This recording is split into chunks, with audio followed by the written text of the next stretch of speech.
MediaKicks is the leading influencer marketing agency, connecting the world's top brands with engaged audiences through social media influencers. Their campaigns drive brand awareness, audience engagement, and product sales for top brands like Nordstrom, Blue Apron, David Yurman, Hallmark, and more. Visit MediaKicks.com to get started with your influencer campaign today. Welcome to a very special edition of All Things Video, our first live stream episode brought to you by YouNow. I'm your host, James Creech, and today we're excited to welcome Gregory Strompoulos, Director of Business Development at YouNow. Gregory spent 4 years at Fullscreen, where he launched the Channel Plus Brand Services division and opened several international offices. He's a new friend who is extremely knowledgeable about the online video space, and we've got all sorts of fun surprises planned for this episode. Gregory, welcome to the show. James, thank you so much for having me. It's a pleasure to be here. Excited to have you. You studied Econ, Chinese, and Spanish at UNC Chapel Hill, and then you worked in global trade after graduating. So I can see how the language background plays into that, but what got you interested in the import-export business? Great question. So as a point of clarity, I studied international economics. Okay. Which is just a fancier version of economics. Sure. I studied at a minor in Chinese and Spanish for business, and was always very interested in the world and its languages and cultures. And I knew that I wanted to do international business in some capacity. This opportunity came up through this gentleman that I met at a company called Import Genius. And I thought they were doing something really interesting in the international trade intelligence space. Mm-hmm. And I basically just pitched him to let me work for him. And this was my first job out of college. And I wanted to just be really opportunistic and see what I could do. I didn't know exactly where I was going to go with it, but I knew they were doing something very special. A note about Import Genius. Import Genius is a cool company because they had this way of monitoring ocean freight shipments coming into the United States. And previously, all this information was being reported to the government. And because it was being reported to the government, it was a matter of public information. These are public records. And so anyone actually could have access to these import bills of lading, right? The things that identify what the imports are. But no one was making use out of that data, and it was actually incredibly difficult to access, basically just sheets and sheets of paper, right? Mm-hmm. And so the people who came up with this business, very smart guys, Ryan and David Peterson, they said, let's figure out how we can get that data, we can turn it into a database that'll be searchable by importers. So importers can see what competing importers are bringing into the United States and kind of get some intelligence. Okay, so, I import Chinese style chessboards and I get them from Shenzhen. Where are my competitors getting it from? And what price are they getting them for? How much are they spending on imports? What volume of shipments are they doing? And that became very valuable information for people who are in the import-export business. The company really got a lot of attention when it made an announcement about Apple. Apple, as you know, is a very hush-hush company when it comes to when their products are going to launch, what they're going to look like, all that. And this is around the time of the iPhone 3GS, I believe. Mm-hmm. They said, we have the data, we know, we can say with certainty that the iPhone 3GS has arrived. We have the data to prove it. And what happened was Steve Jobs caught wind of this and he got really upset, as he probably should. Mm-hmm. And mind you, Import Genius was doing nothing illegal. They were just surfacing public records. He wrote this scathing email to our founder saying, what are you doing with that information, in your database? You don't have the right to that. And, these guys are good businessmen. They're very ethical. And they say, look, as a courtesy, we're going to take this down for you.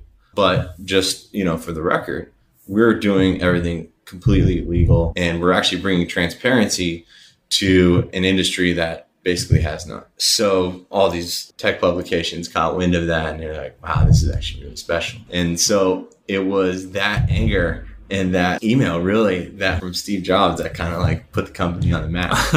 And this was all while you were working there? It was all while I was there. And so I came on and I worked on a number of different businesses, kind of, the Swiss Army knife of the company, but most notably worked on a lot of the Latin American businesses, had a big passion in international still, as I still do today, and wanted to figure out how I could apply my skills in language and foreign culture to, make something great or do something great at that company. Let's talk more about that. So you speak 5 languages. I do. And you've told me that your dad speaks several languages. Is that what prompted your interest in it, or did you just always have an ear for it growing up? Great question. Both is the answer. And I grew up in a part of Denver, Colorado, right in this basically what is a suburb called Aurora. And it's a very diverse neighborhood. Very, very diverse, which is not typical of Colorado. Colorado people think of as generally one color in class. But the high school I went to had over 56 different languages spoken at it, which for one thing was a huge source of inspiration. So I was really inspired by, having the world at my fingertips right there and not having to be in New York City to have that or, some big cosmopolitan hub. And then my father does speak ton of languages. He speaks more than I do, and he speaks them well, and he speaks them with, multiple different dialects. And so I'm Greek, grew up speaking what I would call kitchen Greek in the house, where you are basically being yelled at in Greek and responding. You are, how to put a meal together and recount how you did that in Greek and things like that. And then the neighborhood I was in had pretty big Mexican presence as well. And so I grew up speaking that street Spanish and, dipped in and out of classes when I could. In college, I said, I need to learn a world language, something that I can use for my future. And that's when you picked up the Chinese? And that's when I decided to learn Chinese. And is that Mandarin or Cantonese or both? Mandarin Chinese. Yep. So I had, again, the great pleasure and fortune of having a father who spoke Mandarin Chinese. So I could be in the middle of a Mexican grocery store looking for ingredients to make a Greek dinner, asking my dad how to make that dish in Chinese. That's incredible. Right? Wow. That's amazing. To this day, I call him, we speak a minimum of 3 or 4 languages when we talk to each other every day on the phone. So I learned Chinese at school. I went to China, took it very seriously. I ended up teaching Chinese at the MBA to MBA students. I also taught at the elementary education level. And then in my last job, got sent down to Brazil to open up the Brazilian office. So naturally started learning Portuguese and now I speak the language. So that's kind of the history of learning those languages. But what was the hardest to learn? I would say they're all hard for a different reason. Chinese is hard because of the reading and the writing.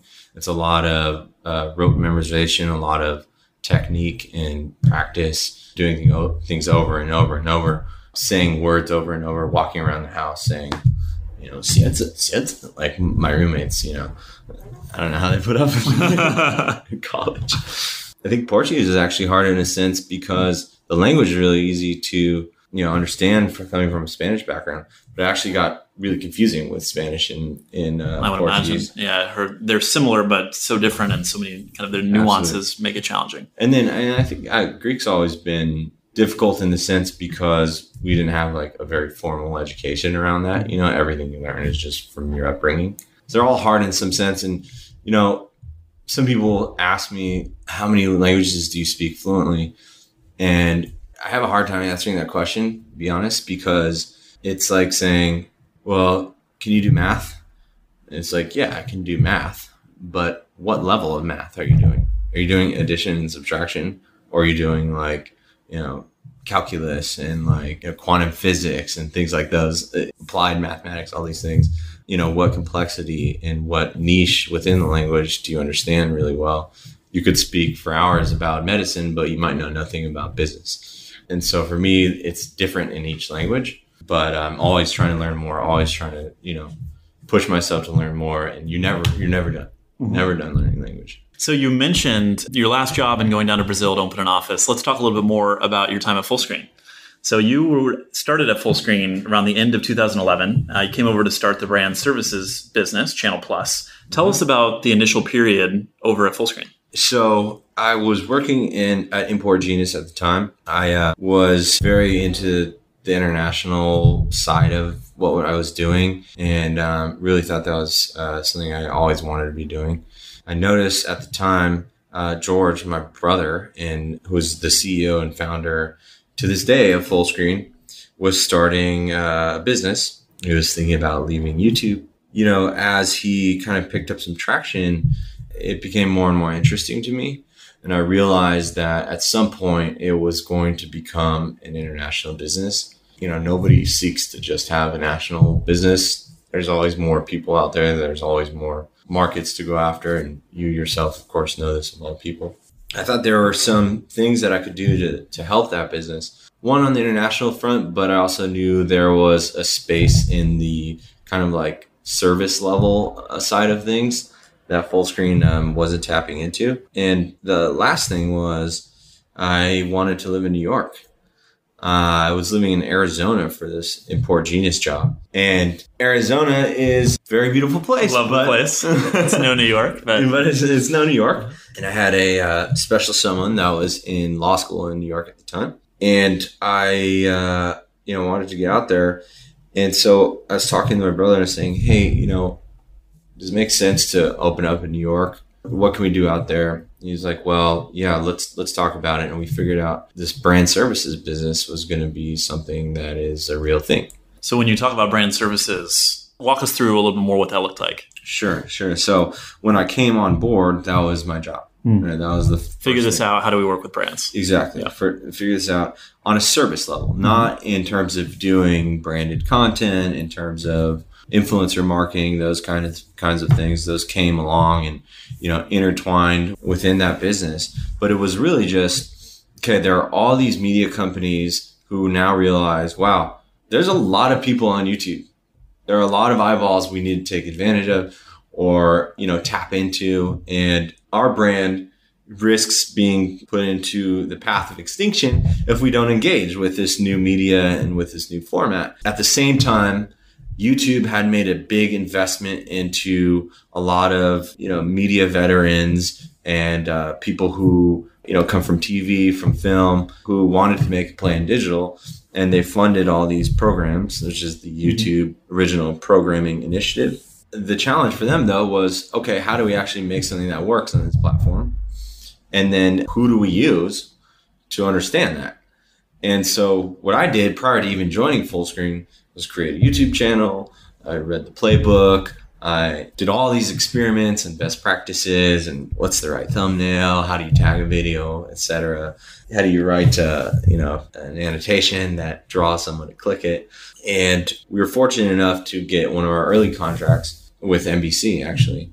And NBC kind of took a gamble on Fullscreen. And I was listening, in one of your previous podcasts, Phil Ranta talk about a gentleman named John Holdridge, who also came on to Fullscreen shortly thereafter I joined, and continues to run that business now, which is great. And so I was kind of the guinea pig in this experiment, right? But did learn a lot and was able to offer some really interesting insights in regards to how you build a brand on YouTube.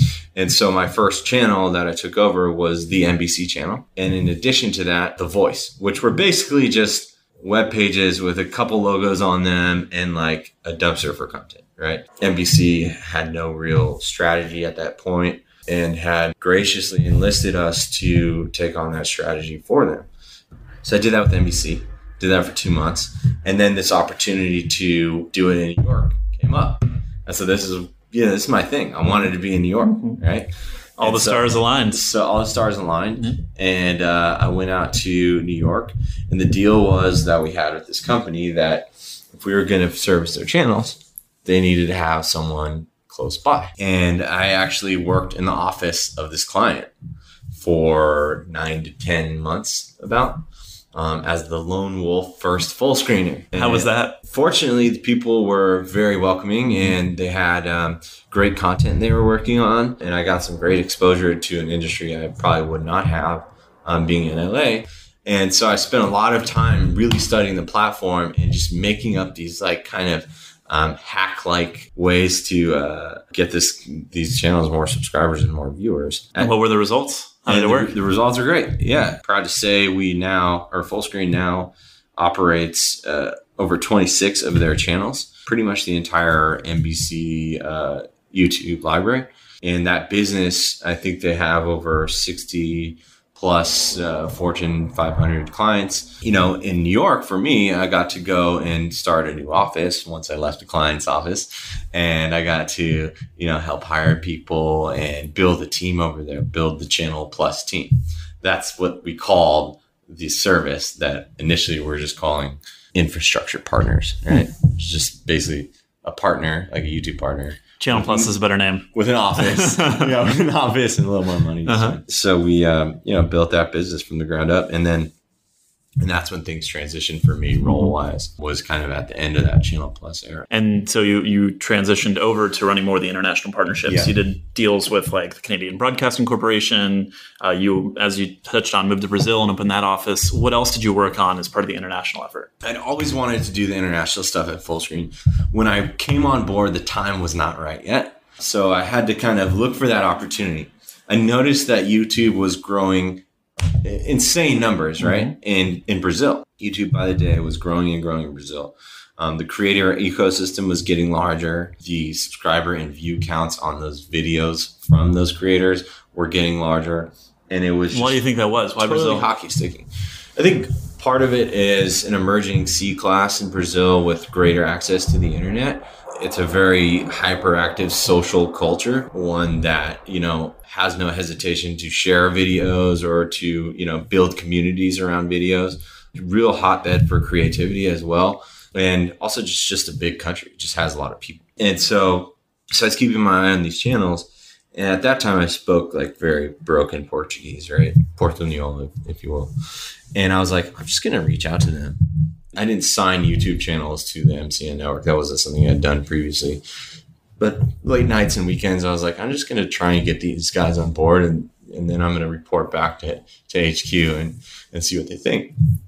And so in doing that, I was able to partner what were then the top 10 most subscribed YouTube channels in Brazil. And some of these were doing 70 million views a month and were just massive juggernauts, right? And I called up George, my brother. I called up Ezra, his COO, and everyone else over there back in LA. And I said, hey, remember when we were talking about doing international? Well, check this out. Now's the time. Yeah. And they're like, you're totally right. You know, the first foray into international for Fullscreen is we're going to go to Brazil where we know we're getting traction. We're going to go down there. We're going to understand. We're going to study the environment. We're going to talk to the creators one-on-one, try to understand their pain points, and really try to make their lives easier as creators. Because we didn't want to be that company that says, well, we know it works in LA, so it's going to work here too. You know, we didn't want to take that approach that so many brands and companies tend to do. So I went down there and I literally met with all the talent that I had signed previously. I sat down with, you know, people with 50 subscribers to 5 million, really tried to understand like what made creating content difficult for them, what resources we had at Fullscreen could be applied to making that easier for them. And so I spent about 18 months going to and from São Paulo and other parts of Brazil to LA and back and forth, and really just building that business there. By the time I came back, those 18 months later, we had built a 7,000 channel network in Brazil with very few people involved too. You know, it was clear that like international was a big deal for us. And then we had to figure out how else we were going to work with creators around the world. Thanks to great leaders at the company who helped us scale the business, like Phil Ranto, previous guest on your show, you know, George, and then extremely talented, amazing leaders on the engineering side who allowed us to reach people outside of the United States, enabled us to create this massive amount of scale. But then we realized, well, shoot, we're all here in LA.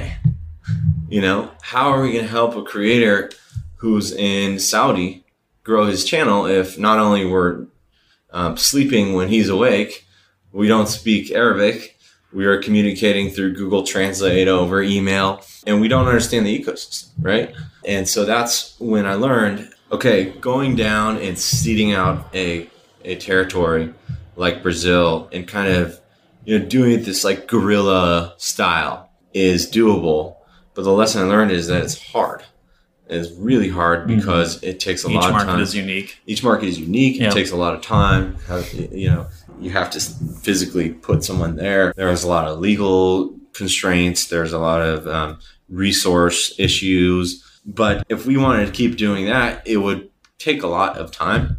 I don't think we would be able to service the creators that we had already partnered in the network in time before they started looking elsewhere and kind of seeing what's out there for them. So the quickest way to do that was to partner, of course. And that's when I started getting into more business development type things. One of which was in Canada that you mentioned. In the Middle East, we did a partnership. Who was that with? We did a partnership with a company called Shora Media. They basically controlled all of the Middle Eastern territory for us. And it was an interesting kind of partnership model because basically we said, we have built the resources, we've built the infrastructure, we've built the network infrastructure, we've built the payment structures, we've built the content ID teams, we've built the tech platform. We have all the infrastructure. What we now don't have is local presence. We don't understand the language. We don't understand, the community and how content is being created there. And we can't just add water, right? We need someone to bring that into us. And, the natural fit we thought would be MCNs, right? All these local MCNs were popping up. That strategy ended up changing a bit. As you saw in Canada, partnering with a public broadcaster. That was the idea, right? It was to say, okay, here are our strengths. There are your weaknesses. Let's make a cool business together. You have the tech prowess of Fullscreen matched with the, local understanding and creativity of whatever particular country we're dealing with or region. And let's, go after talent together and let's find ways to creatively support them. And so we also did that in all former Soviet states, so basically all Russian-speaking territories, with a company that was based out of Latvia. And what company was that? It was a company called VlogPro, and they still work with Fullscreen to this day. Really smart, just like very diligent. How did you go about finding these people and getting in touch? Once you do one, the others kind of fall into place. I'm always very personally interested in those conversations, so I took a lot of, in my years at Fullscreen, took a lot of general meetings. Okay, what's your business? What country you're from? And just kind of keeping them active in my mind. And then when it came time to engage, as it paralleled our strategy, then we'd go after them. What ended up happening on the business development side, and feel free to cut me off if I'm overwinding this question, is we realized that a great partnership fit would be public broadcasters. Public broadcasters have a mandate by the government, right, to reach the citizens of that country through arts and media. In the past, they did that through television, through public access television, which was free for all people to watch and consume. Now the problem is anyone who's under the age of 28, 24 is not watching television, right? It's what their uncles and grandfathers are watching, right?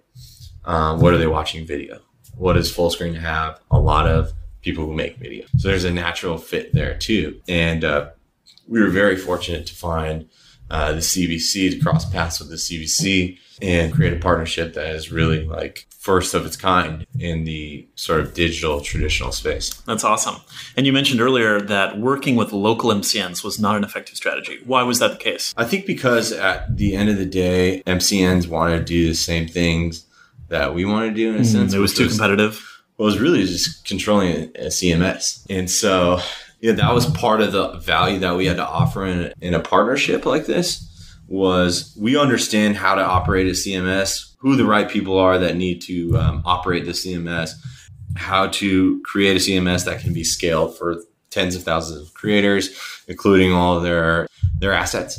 And at the end of the day, people who had just received that partnership with Google and had received that CMS were like very excited to get going on using that thing, right? Because it's a powerful tool, and a lot of people try to get them and not too many would.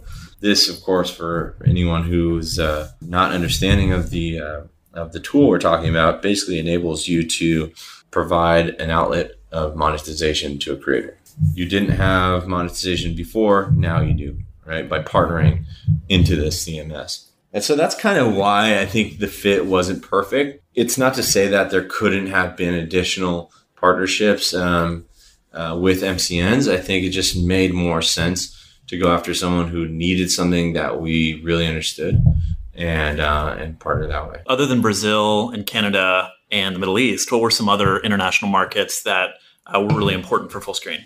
So Europe, of course, is important. The UK being one of those. I think Fullscreen in particular was a bit of a slow mover, you could say, in the English territory. And because of that, the market, became quite flooded, as you know. And therefore, when we looked at a business in a place like UK, it's like, okay, that's the type of place you just set up shop and you run the cash flow businesses that will work, right? And so, I assume that's still in the works at Fullscreen. That was really important. Of course, all of BRIC, including China. So, Brazil we had covered, we had Russia covered, we had a partnership in India as well. And then China is actually really important and I think underexplored in the YouTube world. And most people say, well, there is no China in YouTube, which is 100% true. But that doesn't mean there isn't content in YouTube. Do you follow what's going on the 7 major player platforms? I do and I don't. Yeah. I think there's like a lot of opportunity for for licensing, for kind of windowing that content out to different platforms. And there are businesses popping up in China that basically do that. They go and they package all your content and then they go put it out into all these different platforms. It's a strategy that never quite fully developed. I know the Fullscreen guys have it back in mind, and as you see in the film business, it's such a major player in media. And I think to see increasingly so. I mean, the Chinese market continues to account for a large percentage of box office. Absolutely. And as you see the digital influencer world merging with the film world, I see that kind of being a big play in the future as well, is figuring out how we can actually play ball in these platforms using these creators and the content that they make. What do you think of Alibaba's acquisition of Youku? Smart. I agree. That's a big platform, man. It's not going anywhere. I think the Youku people, I've spoken with them in the past, and they're very aggressive, and they understand how to build a business and how to build a media business. And there's been an issue around transparency for casual video creators for a long time. We take it for granted here in the US, but Chinese creators still struggle with inaccurate analytics and earnings information. Alibaba is, of course, very well known for introducing transparent business practices. Absolutely. And that was always the big question mark for us when we looked at pushing content out there. It was like, okay, how do we get that reporting? How do we know that's true and verified reporting? But you'll see more of it. As you look at the video landscape today, what are some international markets everyone should be keeping their eye on? In terms of high growth, Southeast Asia is going to be very big. Indonesia, really all of APAC. Those are big growth areas. Brazil will continue to grow. India is going to be massive. Already is pretty massive. BRIC and APAC. Primarily the developed countries will always have these systems to create and distribute, monetize, and then do it again with traditional content and premium media. But I don't think it's going to be anything that's like growing to the rate of which Southeast Asia is going to grow. Do you agree? I do agree. Yeah, I would have highlighted many of the same places. I think there's a lot happening, obviously, in India. There's been a lot of investment and acquisition activity, a lot of MCNs popping up. I would say Turkey has seen a lot of growth, especially this year in terms of video consumption, a number of MCNs in the region. I agree that Southeast Asia, I would expect more activity. We've got folks like Pops and Heiho Vision and Yawan, and now CJ&M is doing a lot of interesting things in Korea and Asia as well. Yeah, so there's so many, right? But I think we're going to see a lot more from Southeast Asia. Yeah, so. It's funny you mentioned Turkey. Turkey has been a great market for us at UNO. And that's one of those markets that's just kind of grown organically. Yeah, word of mouth type of thing. And I think it just coincides with the greater rise of social media in that country as a whole. So let's talk more about that and more about you now. Sure. You've been at the company now for 2-3 months. Yeah, I started October 1st. So. Right on. Congrats. Thank you very much. And what prompted the move? So the first thing and probably the most obvious thing is I work with my brother, right? And that's by and large been one of the best things that has ever happened to me. I work with someone who's very smart, very intelligent, and a good role model. And so I was blessed with the opportunity to work with him. Were you two always close growing up? Always close. Mm-hmm. I mean, my whole family is close. I'm one of 5 kids, and we're all very, very close and supportive of each other. And, it's not one of those situations where, you see siblings working together and they just can't stand each other. It's never that way. And I think it's one of the reasons we were able to work together so well when I was in all these different territories. For example, in New York, if something wasn't going well, I would tell him, not because I was worried about, I wasn't worried about my job, or I wasn't worried about like how my performance reflected against that. I just wanted the business to succeed. And there's that level of trust that was very special. So, that's one thing to take note of.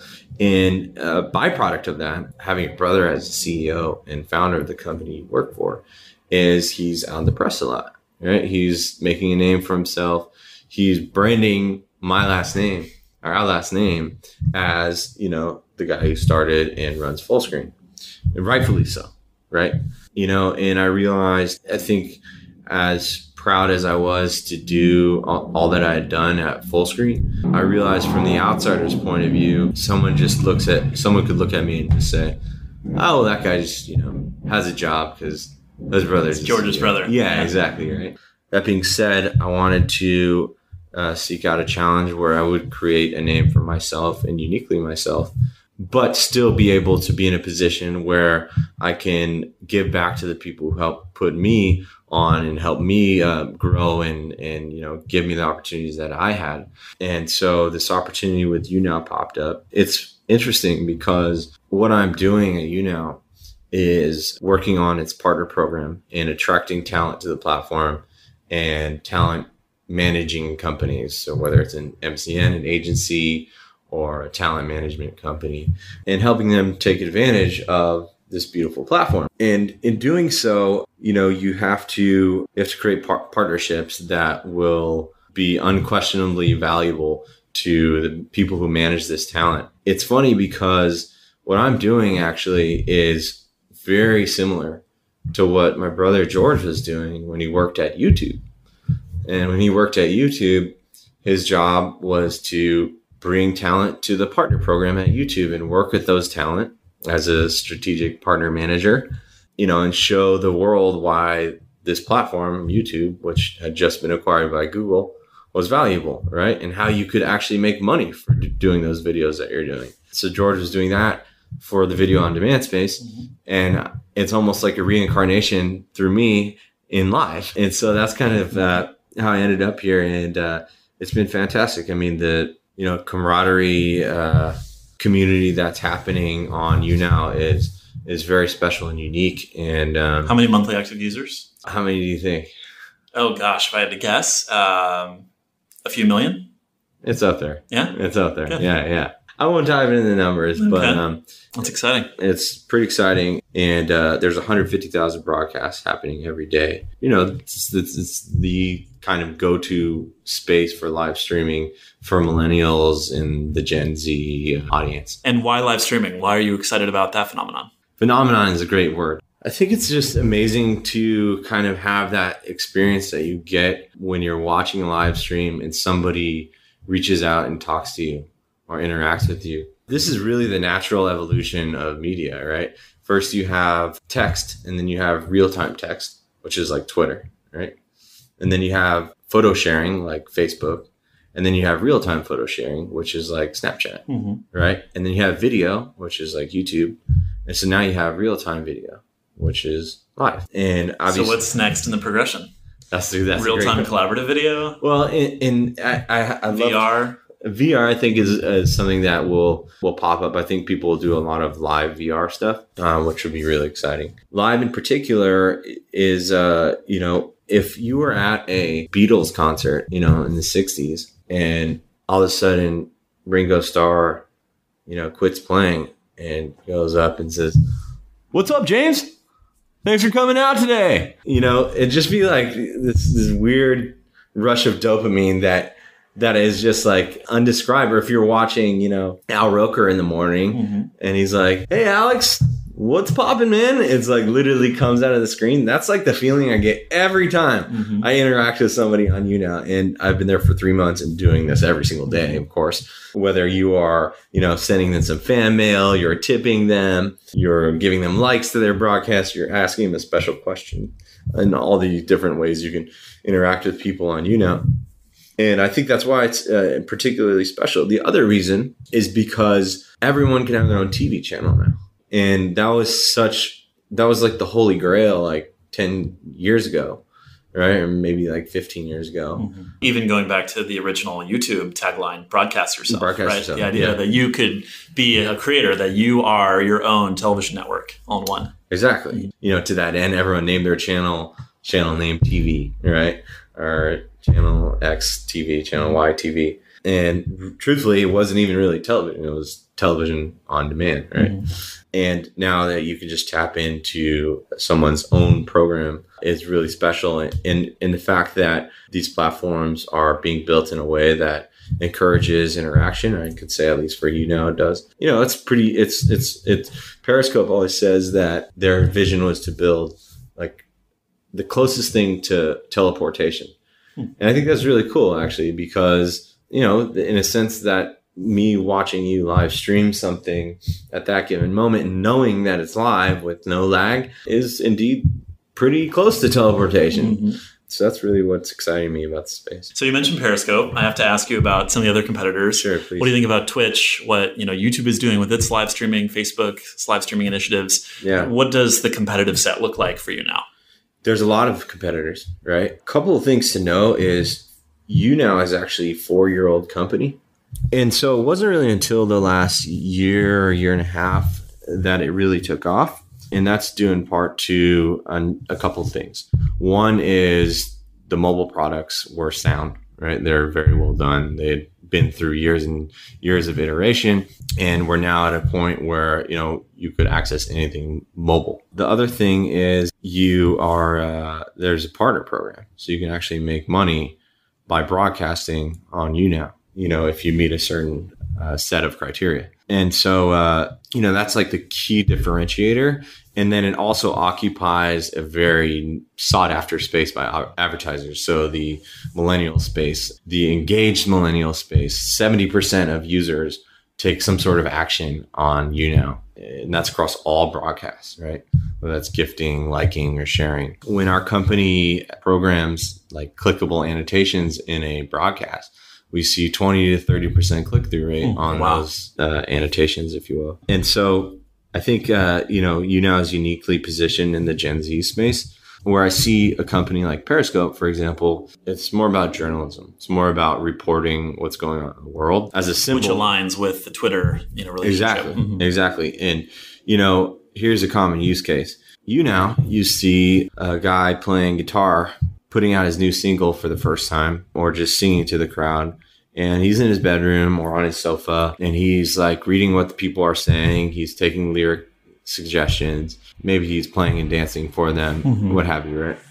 On Periscope, you'll see someone like, I'm reporting live from outside the Apple store, on behalf of Mashable.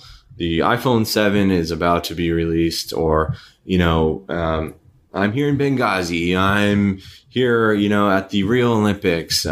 It's more about like showcasing what's in front of you. And in fact, although this doesn't describe every single difference between those two platforms, by default, the camera on YouNow faces you now. And on Periscope, it typically goes out. Yeah. That's the Periscope comparison. I think Facebook is we'll see as this is just coming out, right? But I think it'll be a lot about, people's own personal networks. That's about it. More of a curated personal social experience. Yeah, exactly. It's more about like the groups within your particular network, as opposed to being like, a celebrity or a public figure, which is how they beta tested the product, of course. Yeah. So with live streaming, it seems to offer a creator an opportunity to have the content almost dictated by the audience, or for the audience to play a more active role in what happens in the broadcast. Have you seen really great examples of that with YouNow? Totally. One of my favorite things to see on YouNow is when people take advantage of the guest broadcasting feature. What you can do is you can actually patch in one of your viewers into your broadcast. So you'll split screen broadcast with them. And so we see a number of publishers using this feature. We see BuzzFeed using this feature. We see MTV, Huffington Post, Refinery29, these folks using the feature. But one of my favorite things to see it being used for is dance-offs. Oh, wow. And so people will just like, put on a song on their laptop and they'll be like, all right, I'm going to guess whoever wants to dance battle me, and then like the other person will come in. They'll hear the music from it being broadcasted on the broadcaster's laptop. Mm-hmm. And then the people in the audience are just kind of voting like, hey, press 1 if you think, guy X should win, or press 2 if you think guy Y should win. That's a really fantastic use of the platform. That's awesome. So speaking of dance-offs, I hear that you know how to break dance. What? Where'd you hear that? A little bird told me. So I do. Do you ever participate in these impromptu dance battles on YouNow? I have not yet found the platform to participate in one. And I think if I did it too, if I was caught doing that, I would be in some trouble. But how did you get into b-boying? I was into b-boying, basically messing around on my mom's carpet when I was, like 10 years old. Mm-hmm. I used to call up the radio station and be like, can you play Around the World, which is a track from Daft Punk? Mm-hmm. I want to breakdance to it. And the radio would put it on and I just throw it down.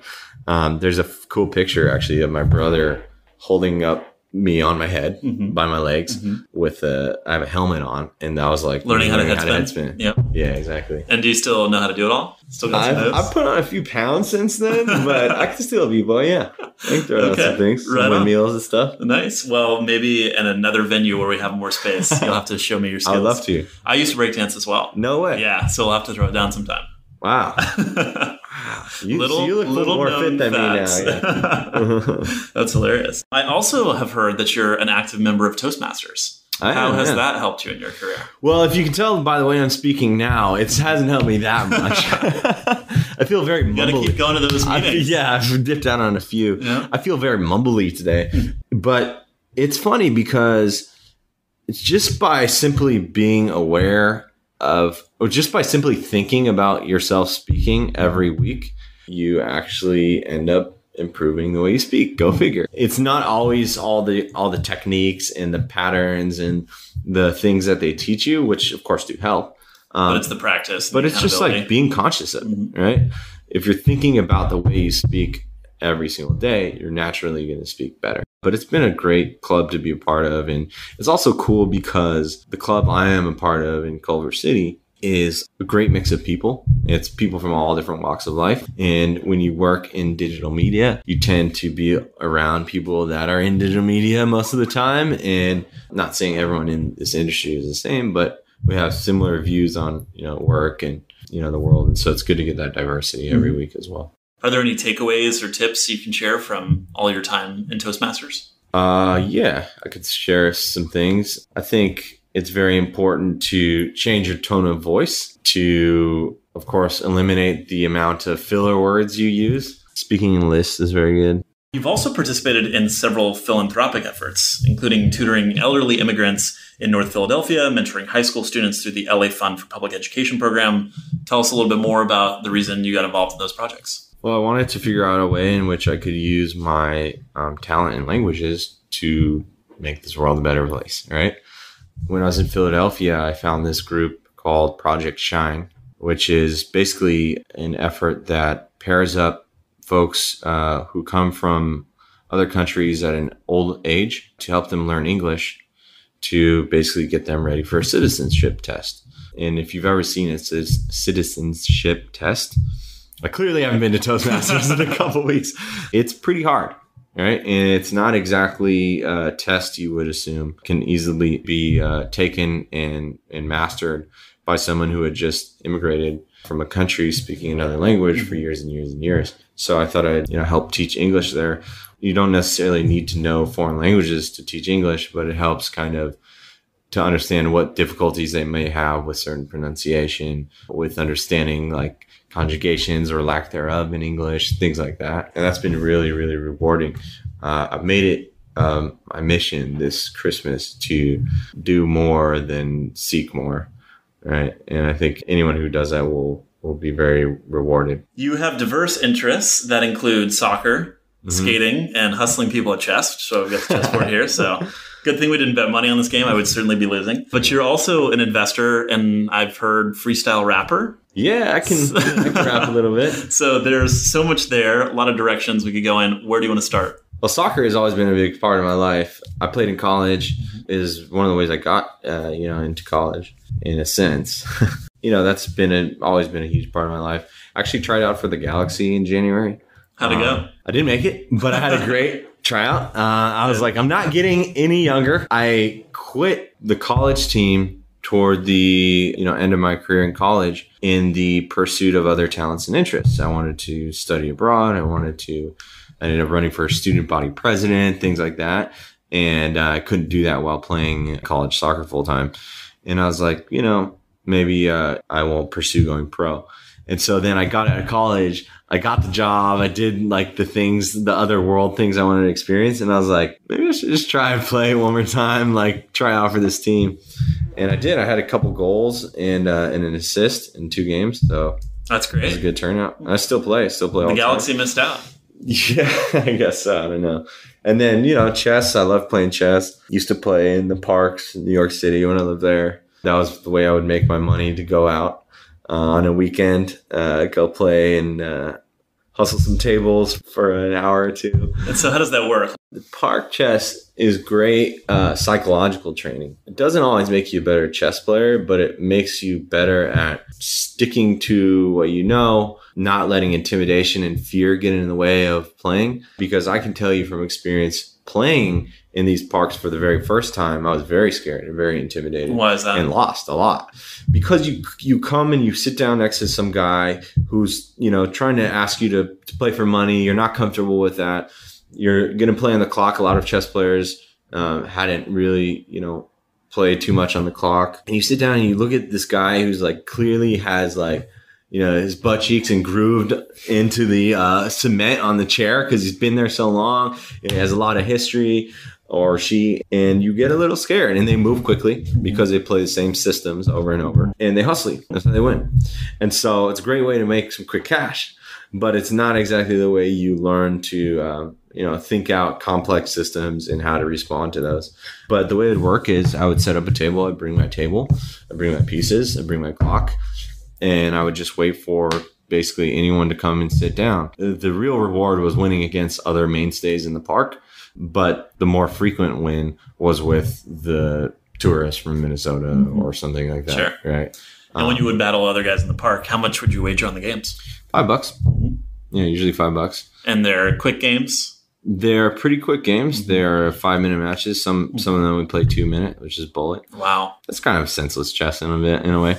But especially when you play with people who you play all the time, you guys play the same first, 15 moves, and then it's the game. And a lot of times I just play for fun. And that's ultimately what I was playing. But at that time, I was in New York working for a scrappy startup. If I wanted to go out and have a good time, whatever it was I was doing, it wouldn't help to have a couple extra bucks in my pocket. There we go. And what about the freestyle rapping? Freestyle rapping is just always happen at every get together with friends. My brother, we still freestyle to this day. In Greek? I love to rap in other languages personally. Not too many other people do. Fair enough. When does your EP drop? My EP drops 2030. Nice. Yep. Live release on YouNow? Live release on YouNow. We'll see where technology is then. Let's switch gears a little bit and talk more about, say, failure. What has been your greatest failure, and what did you learn from it? It's a great question. I think one is fear about how people will look at me, how people will judge me. You listen to the voices of negative people or naysayers that you've heard in the past, either if it's directed at you or not. And you kind of build up, a fear, which is ultimately just against yourself of, if you do something or if you say something or if you reply a certain way on a thread, how people are going to think about you. And I think that's when people are at their worst, is when they're constantly second guessing, not expressing the way they are. And I think if you look at it that way and you become a bit more I guess, unapologetic. You know, you find your natural rhythm and you can express what you actually mean. Doesn't mean you won't encounter some haters, some naysayers along the way. You most certainly will. But at least you're confident in saying what is true to your instinct, your gut. And then I think another thing is, to that end, is I always wanted to be everything to everybody. Something I still continue to struggle with is I want to be everybody's friend, and I want them to enjoy me and to see value in me as a friend. And I've realized that sometimes you just kind of have to say no and turn opportunities down. That's a tough lesson to learn for sure. I can't point to a specific instance as the greatest failure that prompted me to think that, but I think those are probably the things right there. Very true on both accounts. What are some of the things that you've done to break out of the fear? I just realized that you're going to be old one day and you're going to look back and say, I wish I would have, what would have happened if I, right? And so, for example, trying out for the Galaxy, I feel totally at peace now with soccer. I had this fear that, you gave it your shot. Oh man, maybe I should have stayed in college soccer and try to be pro. You know, all my friends are going pro now. I was a good forward, this, that, and the next thing. And then I said, well, I'm going to give it a chance, go give it a try. And I did make it, and I'm okay. I'm happy. I think it's just like addressing that fear head on, realizing that your time is very limited on this earth. You should try every single thing you want to do, no matter what anyone tells you. And anything left on that list for you? Trying things? Yeah. Oh my God, yeah. Yeah, definitely. Good. Definitely. I'm afraid the list gets larger as I go. That's the trouble. Even as I'm crossing them off. Yeah, I think that's a sign that you're doing it right. I want to do some crazy things now. I want to own a high school one day. Why?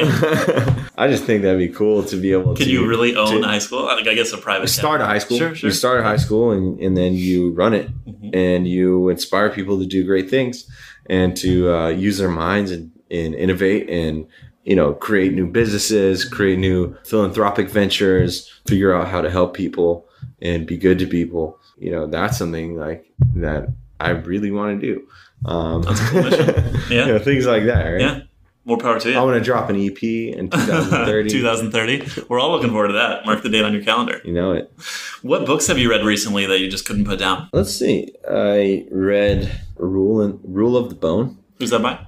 Russell Banks. This is a great adventure book, kind of like Catcher in the Rye. I'm actually not a very big reader. I think a lot of people would be ashamed to say that, but I'm such an audio-based learner that, I've listened to tons of books and I learn through language, through example. And so I'm very, very audio-based. So I end up reading a lot of news. I'm a big nonfiction reader, right? News, history. I'm trying to get more and more into fiction, but really I'll sit down and read a whole chess book before I could read, a Dr. Seuss book, right? Something like that. Yeah. Because I feel like it's adding real value to me. But as I've worked in entertainment, which is something I never thought I would really be doing, I understand the value of telling stories and how that is a way of learning things, even though the things that are being told may not be factual. Any recommendations? Any recommendations for someone who's an auditory learner? Yeah. Gosh, wow. I mean, I am someone who learns a lot from reading. I'm also a kinesthetic learner, so I learn by doing or from examples from others. Auditory is probably my weakest way of learning, but obviously I love podcasts. I'm also a big fan of books on tape like you are. I would say I tend to read more than I would listen to a book on tape because I'm also very impatient and I get tired of the voice speed, so I want to read ahead.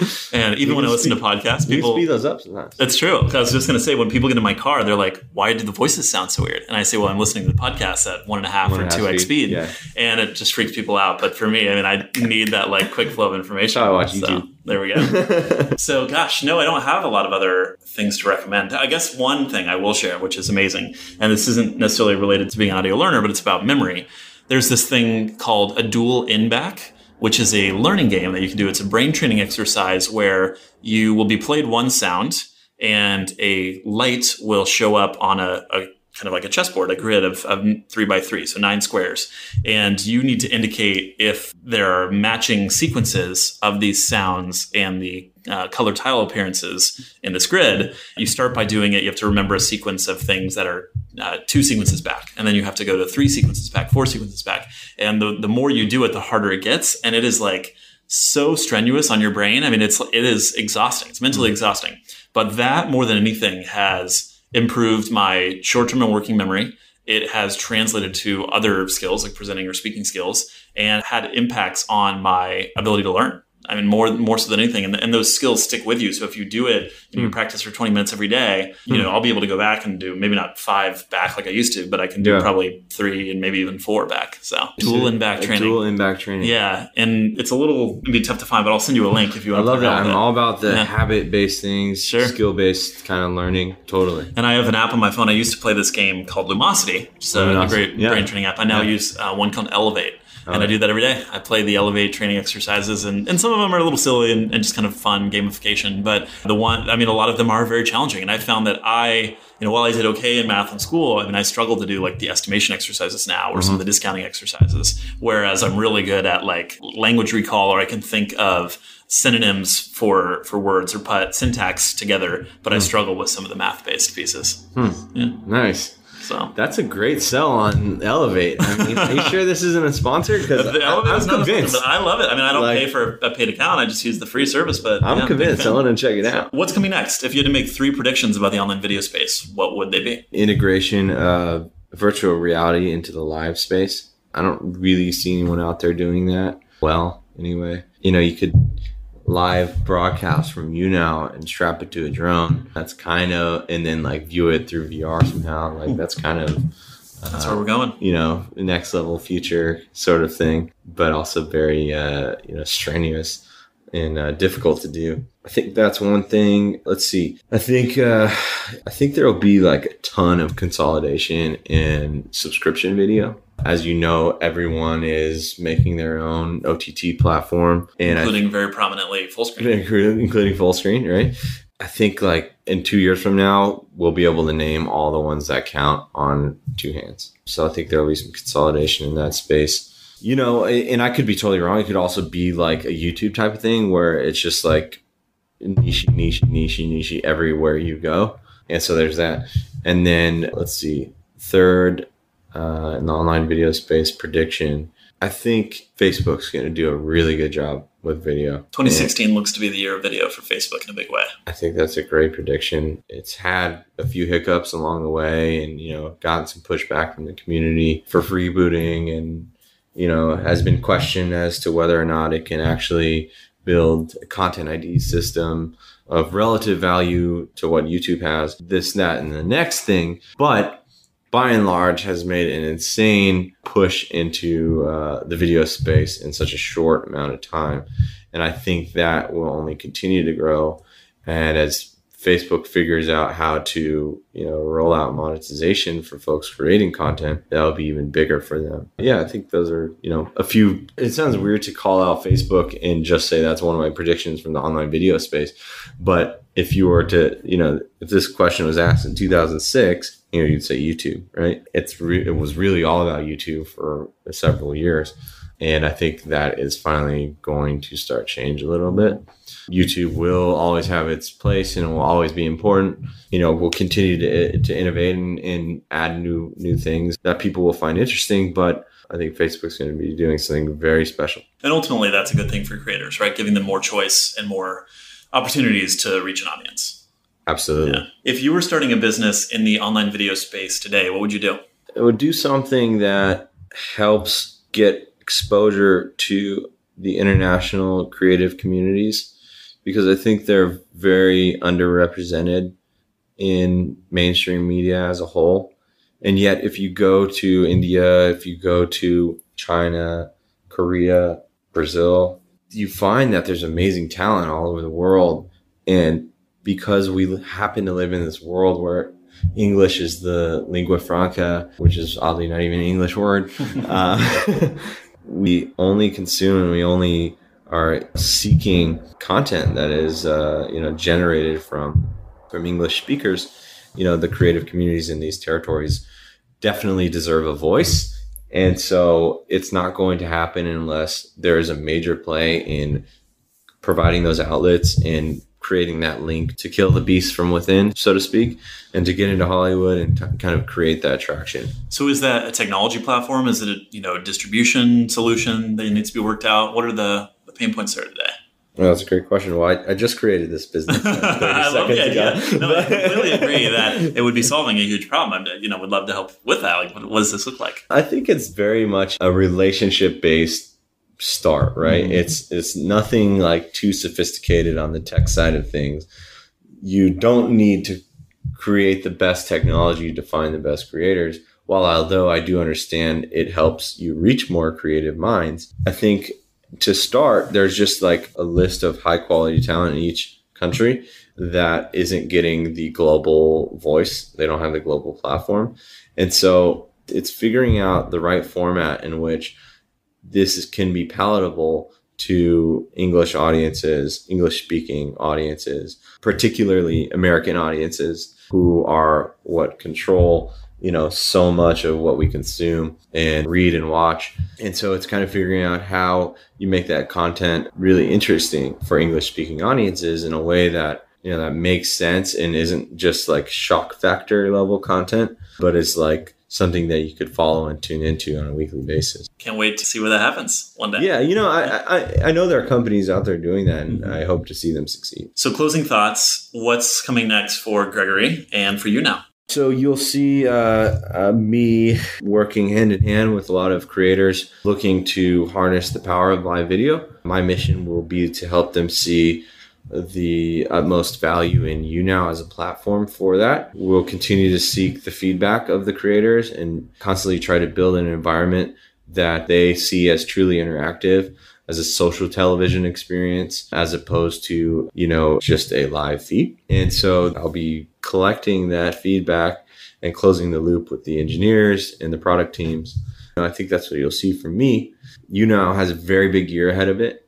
I would argue that we have very good lead time in amongst all the other players in the space, but I think it will also be about making sure that we define our angle. We happen to have an audience that is very specific, and it's about letting the world know that that audience exists. That starts with working with the talent. So that'll be my job to make sure that they understand that that value does exist for those creators. And where can people find out more about you and their favorite live streaming platform? Well, they can find out more about me by emailing me, if they so choose to, at gregory@younow.com. They could also find me on Twitter at Strompolis is my name. So that's at in my last name. How does the rest of the family feel about that? I was the first to it, man. There's this whole battle. Well, my brother has G Strompolis, okay, which is also mine. This is true. So I'm like, hey, great question. Your brother is also famous for getting into Twitter battles or Twitter rants with people. Yeah, kind of, man. What about you? You're not as I'm pretty low key on Twitter. I've been getting a lot more active in the last year or so. Yep. I use it as my news platform, so I've just been getting a little more active in the conversation recently. Yeah, so you can find me that way. I will be sure to interact with you that way. As far as YouNow goes, keep your eyes peeled in the news. There is a lot of exciting projects coming up with big programmers, big networks, so to speak. For example, we just partnered with America's Got Talent to host live virtual editions, which should have been my example actually earlier when I of the dance battles, yeah. You'll see those things and popping up, and hopefully this will be a good year for us. Can't wait to see it all happen. It's going to be awesome. Thanks so much. Gregory, thank you so much for being on the show. This has been so much fun and great to hear kind of the stories and your career progression. So Likewise. Thanks again. The pleasure is all mine. Thank you so much for having me. Thanks for tuning in. I'm James Creech, and this has been another edition of All Things Video. If you like what you hear, we hope you'll share and subscribe for new episodes. See you next time.